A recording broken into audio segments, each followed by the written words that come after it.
চতুর্থ শ্রেণীর গণিত বিষয়ে পঞ্চম অধ্যায়ের গাণিতিক বাক্যর আমরা আজকে প্রক্রিয়া প্রতীক ও সম্পর্ক প্রতীক কি সেগুলো জানব। প্রথমে আসি আমরা সম্পর্ক প্রতীকে। যে প্রতীকগুলো সংখ্যার মধ্যকার পারস্পরিক সম্পর্ক বোঝাতে ব্যবহার করা হয় সেগুলোকে বলা হয় সম্পর্ক প্রতীক। যেমন অপেক্ষাকৃত বৃহত্তর, ক্ষুদ্রতর, সমান,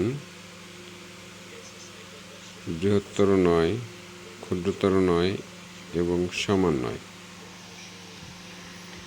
আবার যে প্রতীকগুলো সংখ্যাগুলি মধ্যকার পারস্পরিক সম্পর্ক একত্রে বা আলাদা বোঝাতে ব্যবহৃত হয় সেগুলোকে বলা হয় বন্ধনী প্রতীক।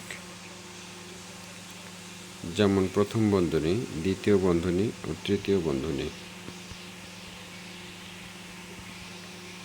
প্রথম বন্ধনী, দ্বিতীয় বন্ধনী, তৃতীয় বন্ধনী। যে আকৃতি বা অক্ষর দ্বারা অজানা সংখ্যাকে প্রকাশ করা হয় তাকে বলা হয় অজানা প্রতীক।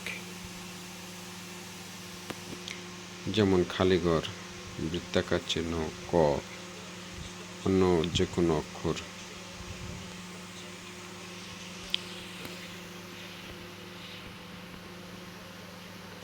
সম্পর্ক প্রতীকগুলো নামের ব্যাপারে খেয়াল রাখতে হবে, যেমন সমান, বৃহত্তর, ক্ষুদ্রতর, সমান নয়, বৃহত্তর নয়, ক্ষুদ্রতর নয়।